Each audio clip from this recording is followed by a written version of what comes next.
Hello, how are you? This is Genesis and your cousin, and I decided to make a video um, because I liked your I like your words. I like having discussions and intelligent discussions um, on things regarding ancient history, archaeology, when it comes and review research and science. I love science too. Uh, and physics and a whole bunch of other stuff and biology. I just study those things. Those I like to and I also study theology. So those are things that I've been doing for years as a scholar in that area. So you made a claim, you made a statement where you said, according to Deuteronomy chapter 28, verses 15 through 68, we are the real Jews. Okay, so um, I want to take a look at Deuteronomy 28, verses 15 through 68, um, where you're saying um, that this text gives you the pretext to say that you are the real Jews. But before we look at that verse, I want to take a bird's eye view of of who the Jews are and who the Israelites are and who the ancient Israelites are. I want to zoom out and go back to that era when uh, Deuteronomy was written, right? So so that we can be on the same page. Uh, so of course, I created everything myself, um, and I study this, and I'm a Bible scholar, of course. I'm also a reverend and an ordained minister. Okay, so this here is a timeline of events. You can see on the left side, it starts from 10,000 BCE through 300 BCE. So it almost spans the entire timeline, practically the entire timeline. But let me kind of highlight it for a minute. So over here is this timeline is the ancient Near Eastern culture and history, right? And we have a lot of um, recorded documents, written clay tablets, cultural artifacts, a lot of things written in the ancient Near East. Um, uh, a lot of historical sources or original texts that we have today that reveal the past, what they practiced, what their religions were, uh, uh, what they ate. you know, we have all these things that tell us who they were, their cultures and their religions, and how they practiced it from going back from far away. And even if you look at Chinese culture, oh, it goes back even further. You can go back to 20,000 BC to a Neolithic period where you can still play an old flute from 20,000 BCE. Still works today, right? And a lot of people a lot of people just focus on the ancient Near Eastern, Middle Eastern history. A lot of Western people, a lot of English speakers. But if you can speak a different language like Chinese or Japanese, right? Uh, you will find that their history goes even further than this. They can go back to 20,000, 30,000 BCE. You can see their history and their ancient kings and their ancient dynasties and whatnot. But if you can only speak English, you're limited to a few things. Yeah, well, a lot of people are just focusing mainly on Middle Eastern culture, and it's limiting. But once you start to explore other cultures, you'll see that this is really small. But anyway, I studied the ancient Near Eastern culture as well, and it just begins, roughly around this time, 10,000 BCE, um, where it started to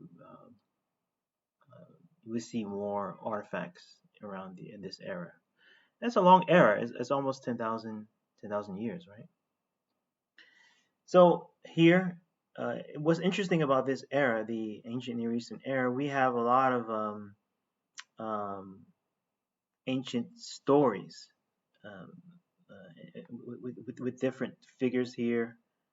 Um, Now, about 1000 BCE, we see that a guy named King David of Canaan, his kingdom emerged. It was one single kingdom. So he definitely was a real figure in history. He was part of the people called the ancient Israelites, right?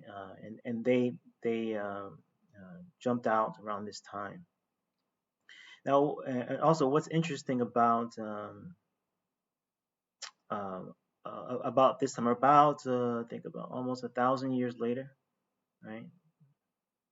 Sorry, not 1,000 years later, but about 100 years later, about 922 BCE, before the Common Era, King David's kingdom was split into the northern kingdom and the southern kingdom, right? And around this time, we have these southern writings appearing. Um, and what's interesting is that if you look at the writings, and if you know about the ancient Near Eastern cultures and history, you would see that some ancient Israelites around this time plagiarized the more ancient poems, writings, and stories and modified. They actually modified them and created them books like Genesis, the Exodus stories, even the Psalms and other writings. You'll see word for word that they were the earlier books from this era, and a lot of things that were on these clay tablets, here, they were copied here, in the south, the southern kingdom. Names were changed. Some story lines were changed. Some plots, just a little bit to fit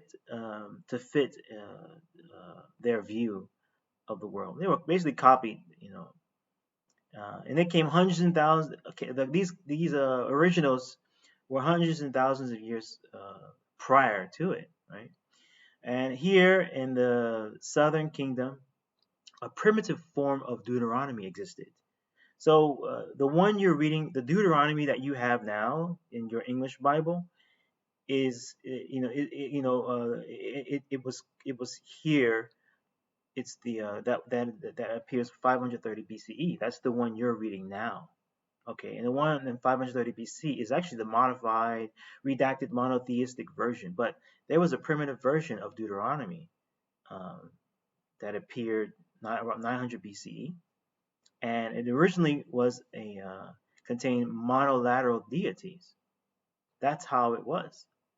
But later on, um, after about 530 BCE, this is the post-exilic uh, um, um, Israel, when they were slaves or in exile. Their beliefs started to change, and so they went back to Deuteronomy and modified it and changed the monolateral uh, um, um, ideologies and words and redacted them and modified them. Right. This is before all the writings were before all the writings were what, polytheocratic with monolateral gods. And this is evident in the literary style of Deuteronomy, and we're not going to get into that. But if you look at the Dead Sea Scrolls, you'll see the same things from it. And if you look back at some archaeology, uh, even the word Jew, didn't even appear during this time. So when you say we are the real Jews, well, there was no such thing as that, before at all.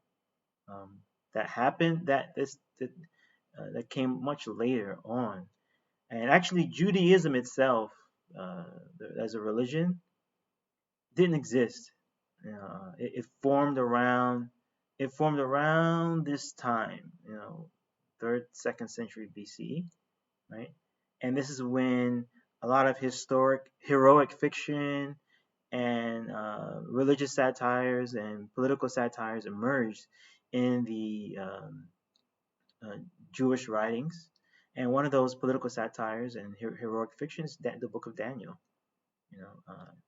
It's definitely a fictional work of art, in their culture. So anyway, this is a timeline of events here from 1000 to 722 BCE. You have the ancient Israels before they were in exile, and before the whole national cultural view of Israel changed to something else after exile. After exile, things just changed. Things became modified and to a more monotheistic, edited version of the polytheistic monolateral gods or deities that were there before in the primitive forms in which they existed. Okay, so around 722 BCE, Israel and the northern kingdom was invaded by people called Assyrians, right? Or Babylonians. Sorry, not Babylonians, Assyrians, right? Assyria, right? The Medes. And Israel and the northern kingdom fell, right? And in the northern kingdom, you have these people called the 10 tribes, right? So the 10 tribes of the northern kingdom, they died out. They're dead. They're gone. They disappeared. They submerged into Assyria. They were very strict, and you can all this stuff was recorded not just in the Bible. You can go to the neighbors, the cities and the cultures around that time. They also, they recorded they have ancient libraries that we can go to. They kept records, and everyone can read them to this day. You can read them, and these people, they just merged and were engulfed into the Assyrian culture. And usually what happened, this is not like a isolated case. It's not a special case. It actually happened to many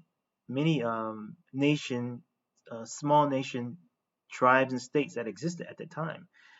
So you have many different type of tribal warlords with their own tribal mono gods with monolateral deities, just like the ancient Israelites, who were no different than the Canaanites. So you have other, and then when they were invaded by a bigger kingdom like the Assyrian kingdom, what happens? One of the greatest things that they feared was to be assimilated, because once you are assimilated, you submerge into the culture, you die out, right? And the Assyrians were really strict. They just submerged the 10 tribes. They're gone. However, the southern kingdom still existed. This is when the word Jew starts to appear. But the word Jew is a little different than what they're using later on in Judaism itself. Here, the southern kingdom was still existing in about 586 BC. They were invaded by another kingdom called Babylon, which swallowed up this other kingdom here. Okay, so it meant Judah, the southern kingdom, right? Then Judah falls, and they were sent into exile to Babylon, right? They were sent to exile, and they weren't as strict as the Assyrians, right? So they were able to have some type of, I would say, freedoms. Right? They had a little bit more freedoms than their predecessors, who were completely eradicated. Who were completely not eradicated, assimilated, right? And around about like 50 years later, the Book of Deuteronomy. Around this time, they started to modify their beliefs. And one of the beliefs that stuck out, that was competing with other beliefs, was uh, um, the Deuteronomy group of believers, or we call them we call them the J group and the D group. They were competing with the Y group. They were more sorry. The Y group was competing with J, and they were more monotheistic. Uh, and then they competed with they were trying to eradicate the monolateral gods, and that's when Deuteronomy started to change. That's the Deuteronomy's book that you have today. Okay, so let's zoom in more. This, we're zooming in here around 530 BCE. Here again, we have the ancient Israelites here forming on this timeline. And here I will read it. Ancient Israel were originally polytheistic, and that Yahweh or Jehovah or YHWH, whatever you want to call it, he was part of a pantheon of gods in the Near East. Right? This was common. Like I said, the more ancient Near Eastern cultures, right? They had a pantheon of gods, and one of them was named Yahweh, right? Just one of the many, many gods, right? So it is. So when we look at Deuteronomy, right? One of the things that we have to realize is that it's not a book unattached Gaussian promises and commands, but it is culturally and emotionally attached writings, promises, and commands in the form of something called what I like to call family epic or national religious culture. So that's what we see when we're reading many of the Hebrew Hebrew Bible literature of the Hebrew Bible, or some people call it the Old Testament.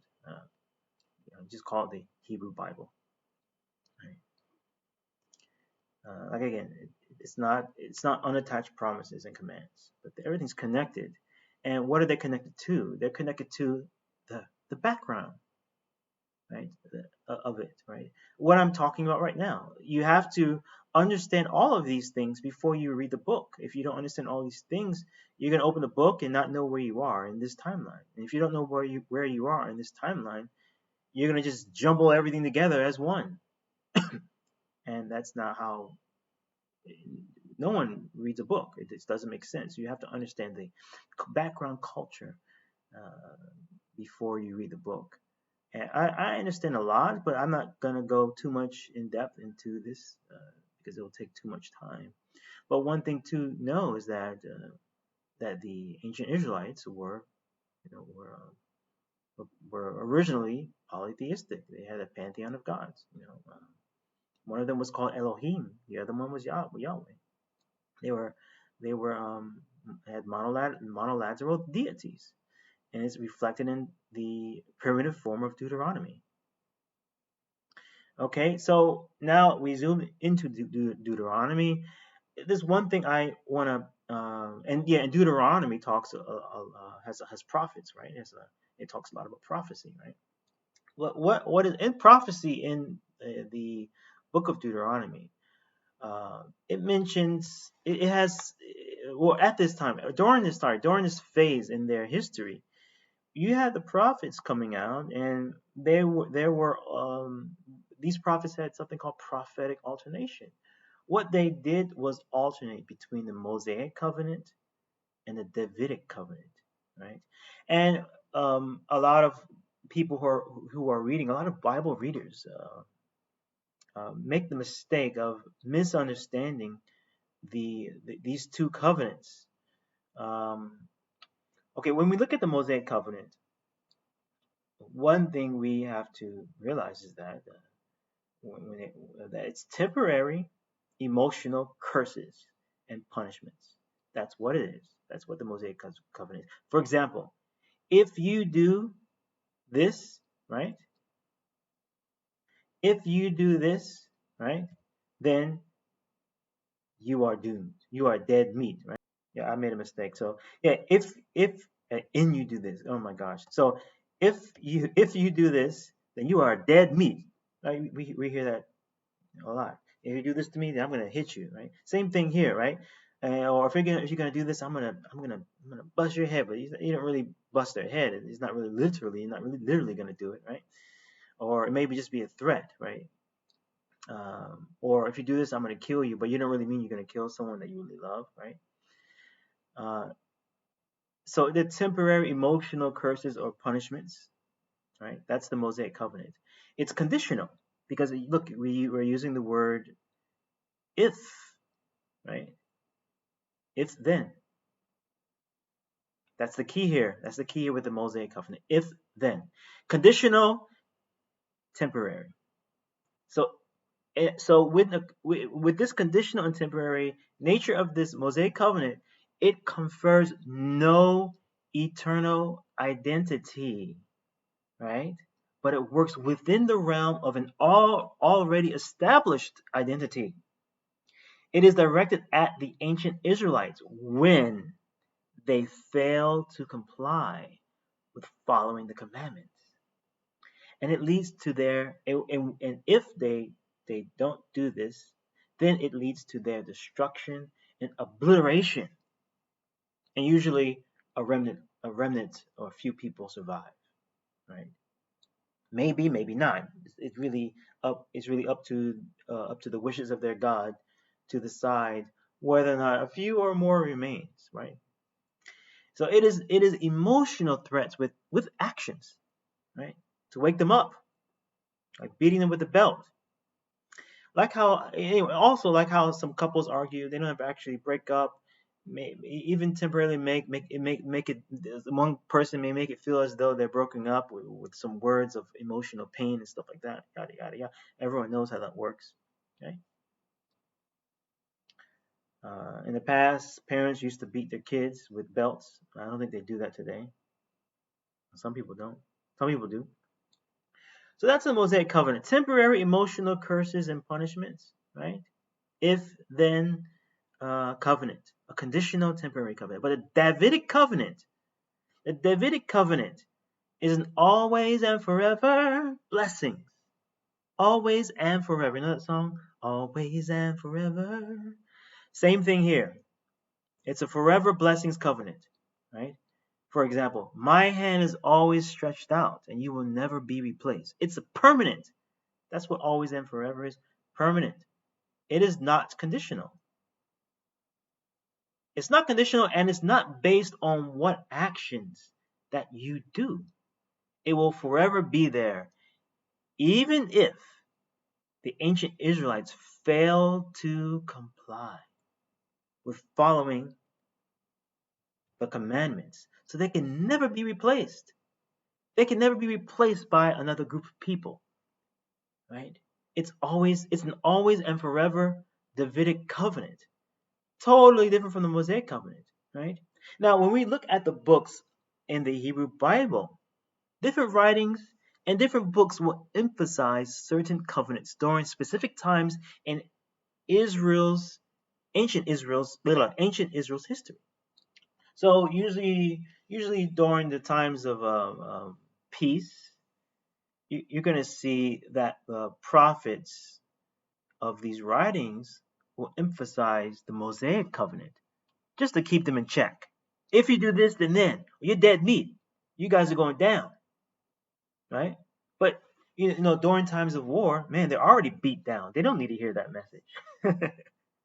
So, so during some invasions or wars or some suffering that they're going through, you're going to hear their leaders or the prophets emphasize a different covenant.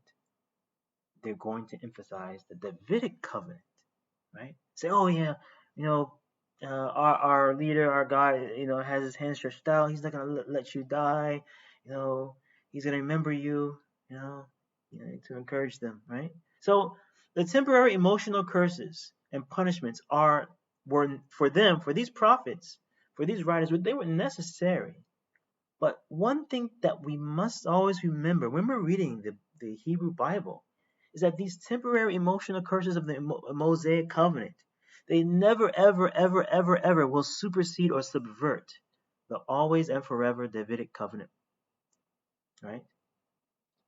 And this is only for the original ancient Israelites. No matter how far the curses go, right? The always and forever blessings are remembered. All right. So next slide. Let's go more deeper into what is the Mosaic covenant with some examples. Again, I want to emphasize that the Mosaic covenant is conditional and temporary.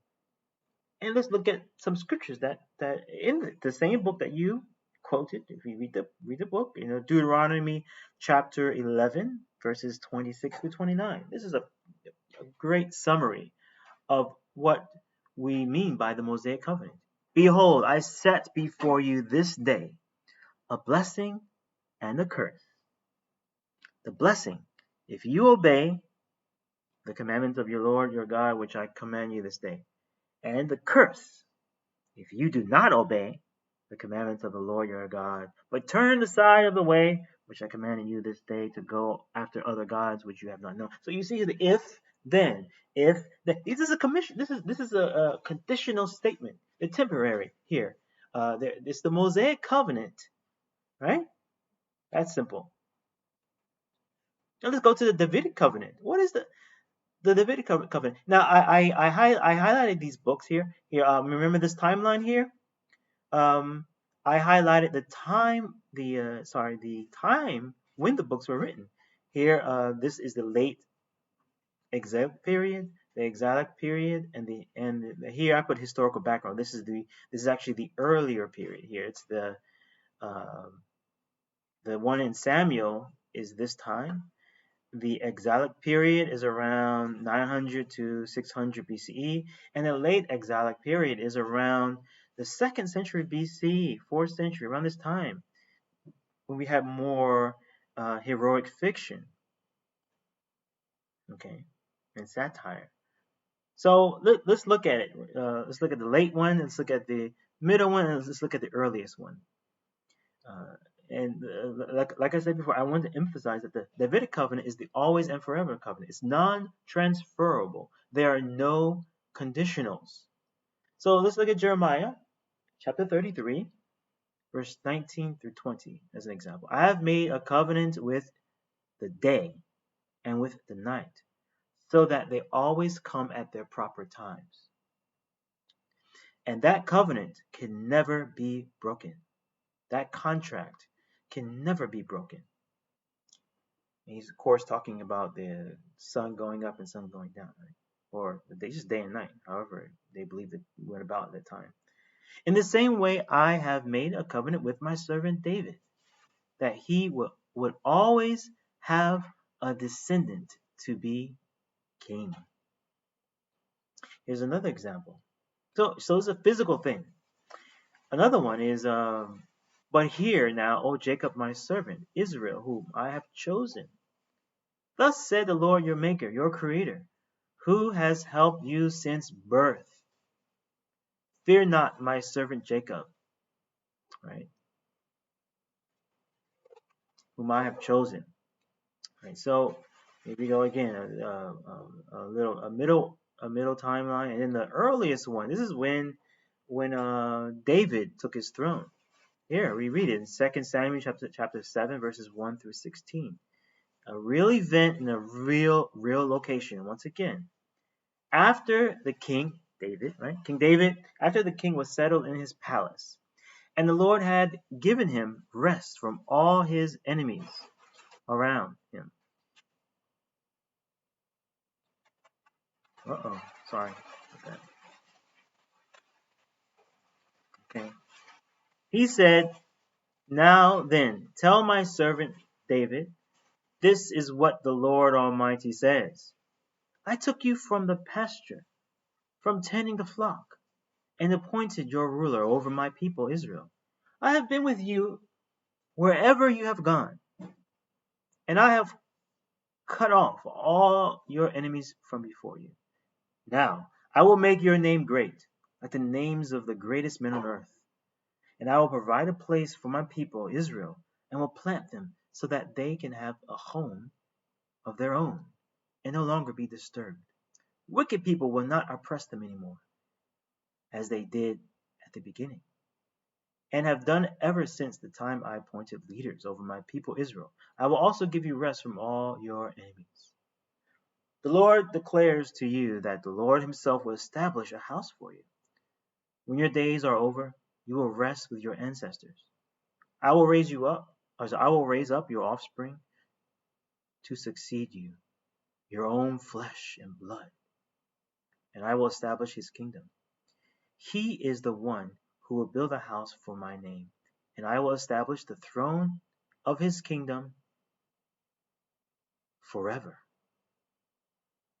I will be his father, and he will be my son. When he does wrong, I will punish him with a rod wielded by men, with floggings inflicted by humans.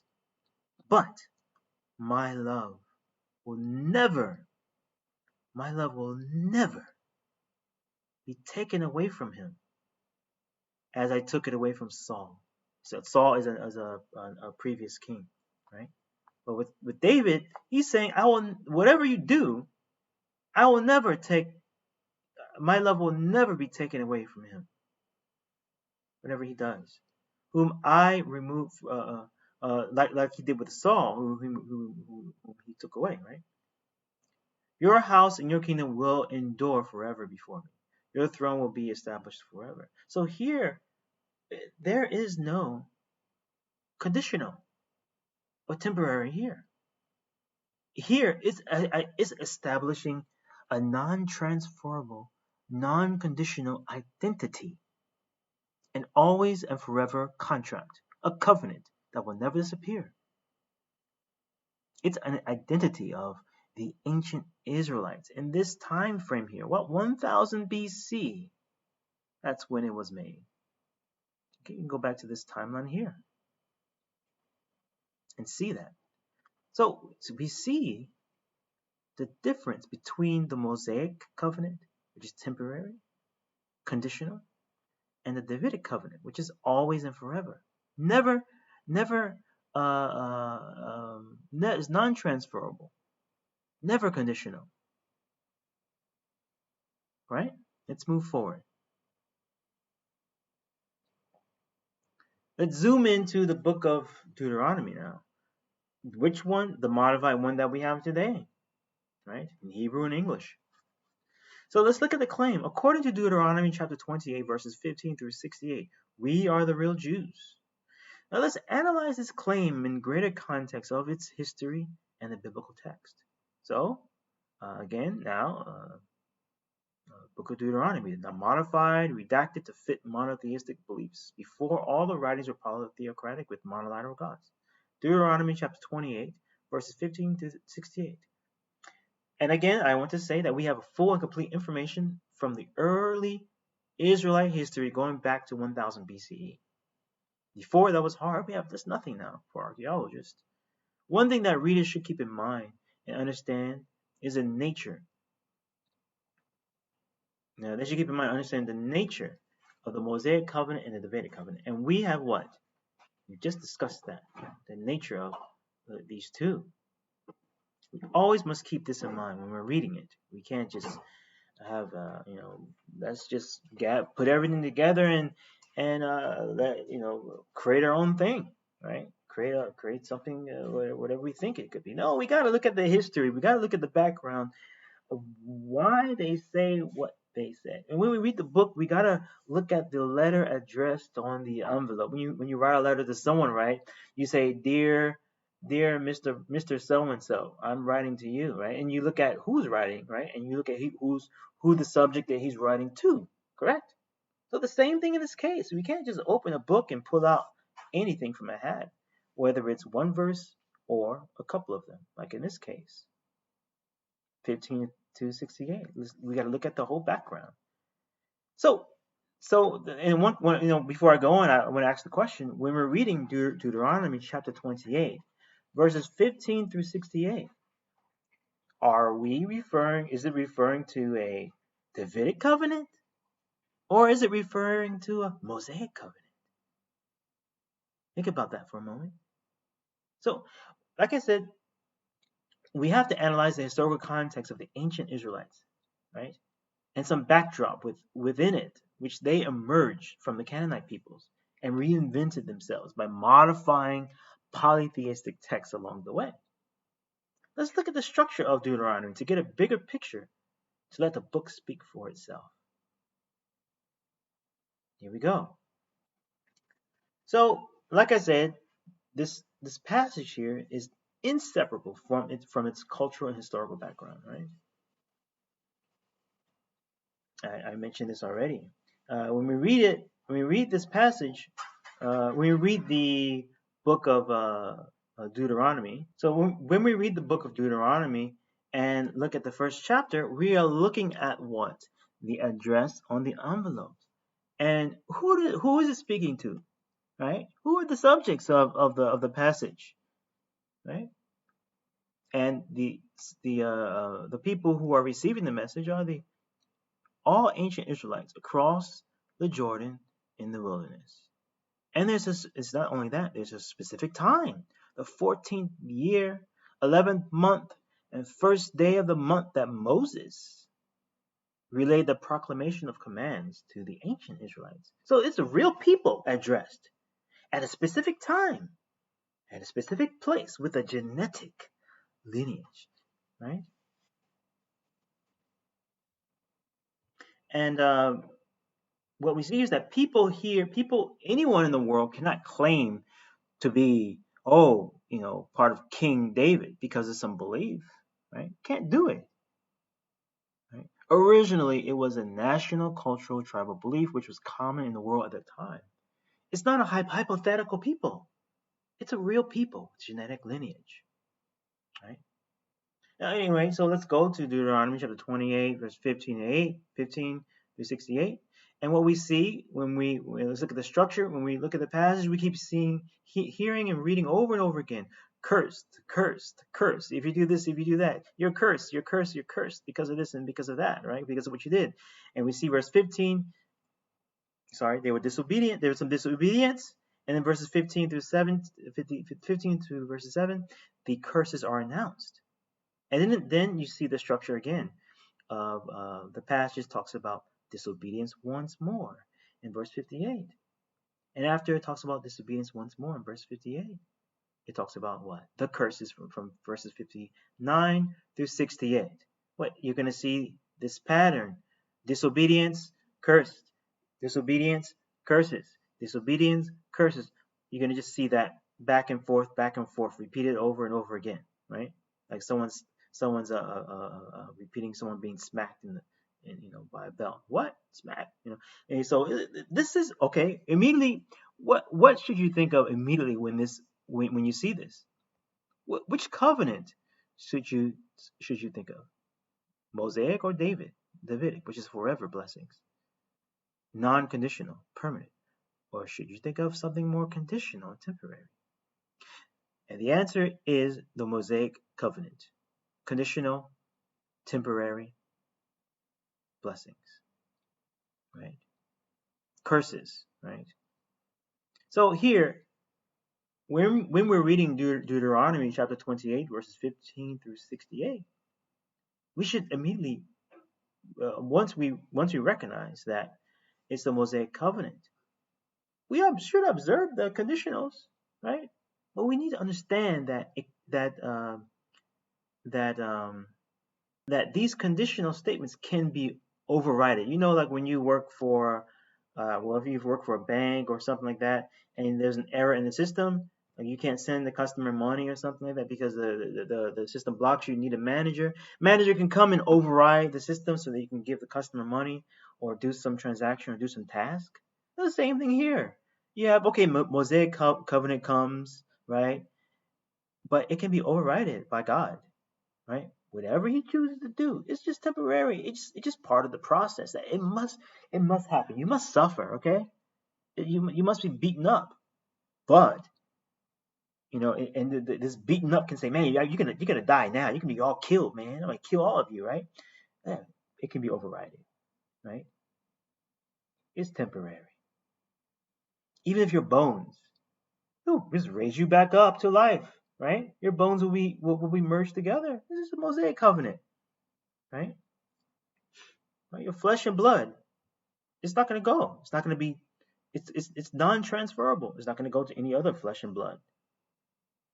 So like I said, the Mosaic covenant never. Oh yeah, I want to say as well. In addition to this, the Mosaic covenant never invalidates the Davidic covenant. Why? Because the Davidic covenant is what? The Davidic covenant is of always and forever non-transferable, non-conditional covenant. So therefore, the assumption and the claim that Deuteronomy 28, verses 15 through 68, confers upon anyone else in the whole world to be a real Jew is speaking out against the literary context and against the structure, the divine structure of Deuteronomy. Deuteronomy confers no identity, no degree on anyone, nor is it an already established identity, because it is not a what? It is not a Davidic covenant. It's not an always and forever covenant. It's just temporary, conditional, chastisement, curse. Now, so what about the, when we're reading a small passage in the Bible, verses 15 through 68 of chapter 28? That's a small passage. Well, let's take the rest of it. What came before it, right? Oh, we see the same thing. Obedience, verses 1, verses 2. If then, verses 1 and 2. Blessings, obedience, blessings. The same pattern again. Obedience, blessings. If you do this, blessings. Obedience, blessings. And you have the 13, 3 to 4. After that, disobedience, curses. Disobedience, curses. Again, bling, Mosaic covenant, conditional, temporary, not an identity, right? And it's not superseded by the Davidic covenant. So let's go back to this claim here. Deuteronomy chapter 28, verses 15 through 16, right? According to that, we are the real Jews. And I have to say that this is not true. This is entirely false. It doesn't give you the right to call you a Jew. Number one, Jews didn't exist at this time, right? There was no Jew. Judaism is a religion, right? Didn't exist, right? If you want to make it a religion, if you want to make it an identity, right, it has nothing to do with you, right? You can do a genetic test. You don't belong here. This is not your people. We can go back far to this land, right? And this is not who we are. It's not who you are, right? You aren't physically related to King David. Though,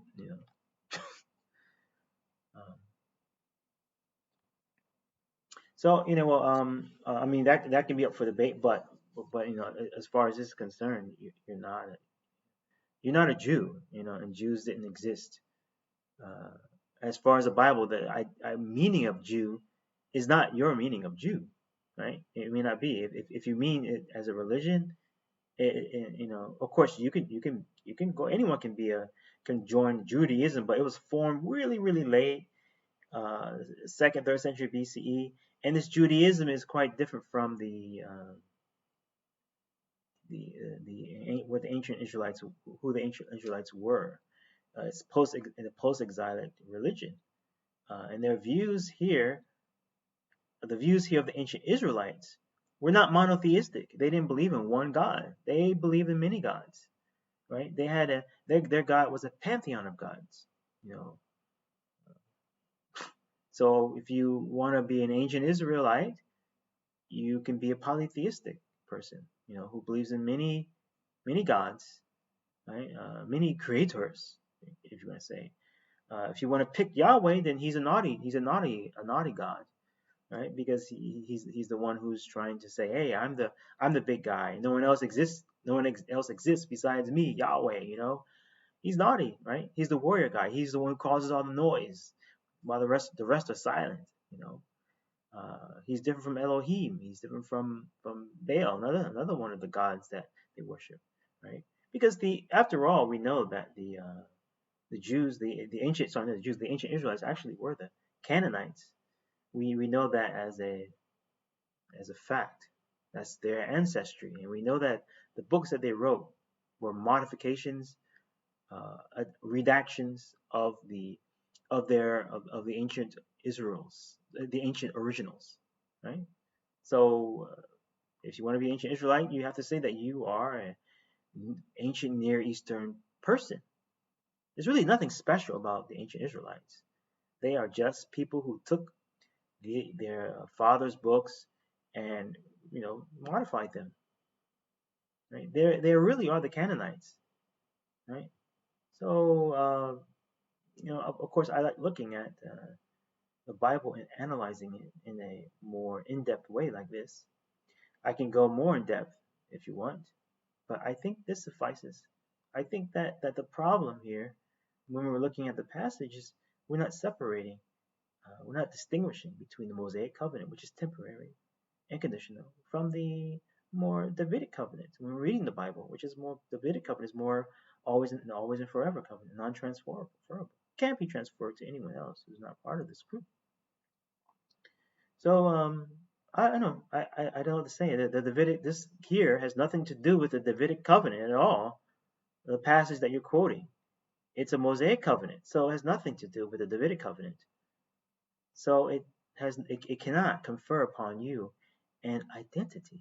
It's impossible because it's the Mosaic covenant. So much for this quote, saying that it makes you a real Jew. It doesn't. It's false. Maybe if there's a cult, I know there's some cults in the world. They're claiming to be, Jews. I think I heard of some of them.